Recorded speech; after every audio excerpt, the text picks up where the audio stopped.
So when I left Las Vegas, I moved to Los Angeles, and I got an apartment at a place called Club California. It's off of Colfax Avenue in North Hollywood.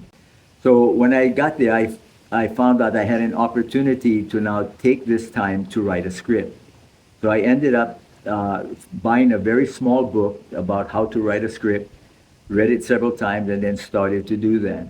So it took me about 35, 40 days to write the basic idea and concept, plus an outline. And after I finished doing that, I had the script registered and copyrighted. And then I started going around trying to shop it. The first people that I went to was a guy named, I think, Lionel Ephraim, who was working with a guy named Brown from Fox Studios. And they liked it enough that they say, well, we'll pick up a 6-month option on the script. And if we can, you give us 6 months to see if we can do anything with it as far as sell it. And if we can't after 6 months, then we'll give it back to you. So during this 6-month period, instead of waiting around, I continued to write the script and, put a lot more information in it. What I gave them was just pretty much a treatment or an outline that they could go from. So after 6 months, nothing had happened. So this is the weird thing about my beliefs about the universe, energy, frequency, vibration. And if you know me at all, I'm very much into this idea of life. So one day I found myself on the corner of Sunset and I don't know the cross street, but I was there. I'm waiting for a light to change to cross Sunset Boulevard to get to the south side. I'm standing on the north corner. And as I waited for the light, I looked up and I saw an address. I think it was either 5656 or 6565 Sunset Boulevard. And then on the building, it said Canon Films. And I remember somebody telling me that, Canon Films is a new company that just moved here from England. They're trying to get started. It's a very low budget company that does inexpensive movies. So it was about lunchtime, and I'm thinking, well, what the hell, I'm here anyway. And again, weird as it may sound, I had my script with me. So I crossed the street after the light changed, went across, went to the basement where I was parking, and then I found on their directory, Canon Films was on the 5th floor. But when I went in, there was no one at the reception desk, at the counter. So I looked inside, and part of my mind now is thinking, what the hell are you doing here? You're not even prepared. I wasn't thinking about anything, and I don't know what even led me to being there at that particular time. But the story gets weirder. So I'm standing there, and I call out and say, hello, anybody here? And then I hear a voice from inside. I couldn't see her, but she said, yes, I'll be right out. So she now comes out and said, hi, can I help you? And I said, yes. I'm here about, she says, you have an appointment. So she interrupted me to ask. And I said, for some reason, I knew I was going to lie, but I lied anyway. I said, yes, I think I have an appointment. I can't remember the lady's name. And she said, well, almost everybody's out of the office for lunch. I said, yeah, I'm sorry. So I'm already apologizing and thinking of a way to escape because I'm lying to this poor girl. And then she said, do you remember who it was that you had an appointment with? I said, no, but, and I pretended like I'm really thinking of the name, and she goes, was it Priscilla? And I said, yeah, I think I know Priscilla. She said, what's your name? I said, Mike Stone. She said, excuse me, what is it? I said, Mike Stone, so I said it louder. Then all of a sudden, I hear a voice off to the side that said, Mike Stone, is that the karate guy?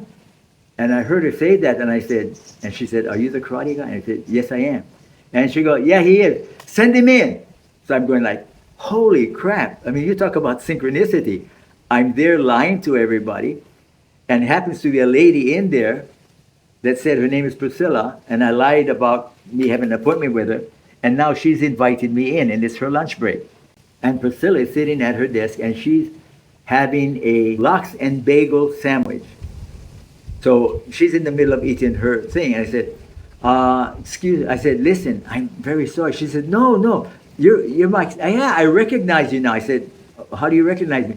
Oh, my instructor, Duvasola, has a school right down the street here on Sunset, and I'm one of his students. In fact, after I finish my work today, I have a session with him. I said, yeah, I know Duvasolo Gordon very well. He's from Hawaii. She said, yeah, I know. We have your picture all up in our studio. And I was going like, wow. And she said, so how can I help you, Mike? I said, well, I wrote this idea for a script, and it's a new thing, actually. I don't think anybody's ever done anything like this in America. And I think it's going to be the new craze for action movies in the United States. Oh, that's interesting. We're always looking for something new, she said. So I said, yeah, it's this thing called Ninja. She says, can you explain about it? So the little that I knew about it myself, I tried to communicate with her what I thought it was and what I believed it was and what I wrote about as the story. And she said, well, that sounds very fascinating. So she gets up from her chair, walks around me, and goes to a small door, and she opens and she motions me to come and follow her. So I follow her, and it's a door to a closet. So I walk around her, and the door swings open, and I look in, and it's a closet that has shelves from pretty much the ceiling to pretty much the floor. And on these shelves are hundreds of scripts.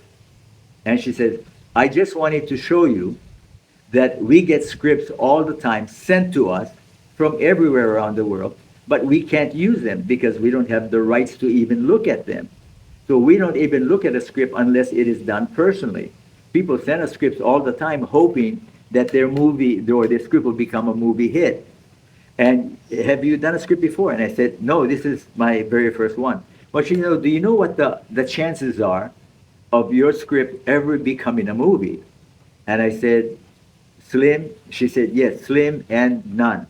So I said, oh, that's exciting to hear. But she says, I tell you what I do. Now she walks back to her desk.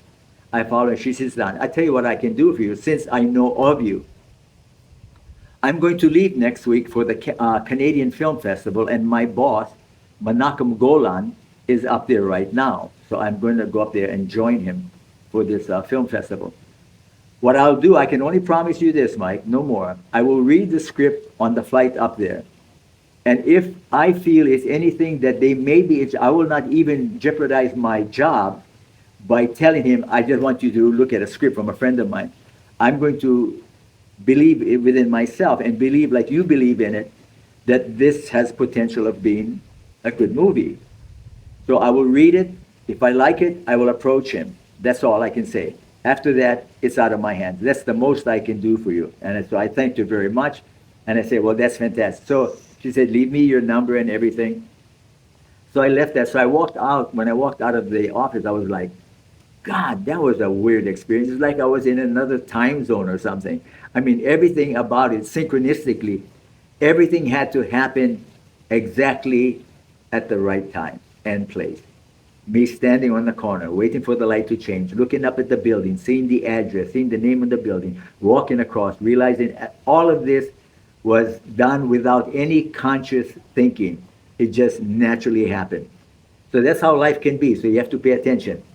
So that's how it started. Anyway, about 3 or 4 weeks later, I was leaving my apartment at Club California, and I turned my answer machine on, and I just walked out and closed the door.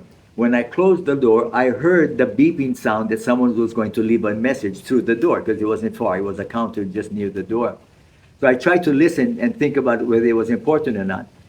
Then after it beeped, she says, hi, Mike, this is Priscilla Mc Donald. I came back from Canada. I talked to Menahem Golan, and he would like to have a meeting with you in the office. I couldn't find the keys and open the door fast enough. I mean, it was like, I'm struggling to get to it. And I just get the door open just as she says, okay, thank you, bye. And she hangs up, and I get to the machine just enough to click it off, call her right back. And she says, oh, yeah, I'm glad I got you. No, I said, I was out the door, really. And so she said, oh, he likes the idea very much, and he'd like to have you come to the office and talk to him about the possibility of maybe doing something with your script. And I said, really? And she goes, yeah, really. I know him very well, and he wouldn't say anything. They don't waste their time making false promises. If they're interested, They will take a meeting with you, and if they like it, if they like the concept, the idea, and just, she said something really cute. She said, just explain to him with the same energy that you did when you came here. Just tell him like that. So that's what happened. So the saga continues.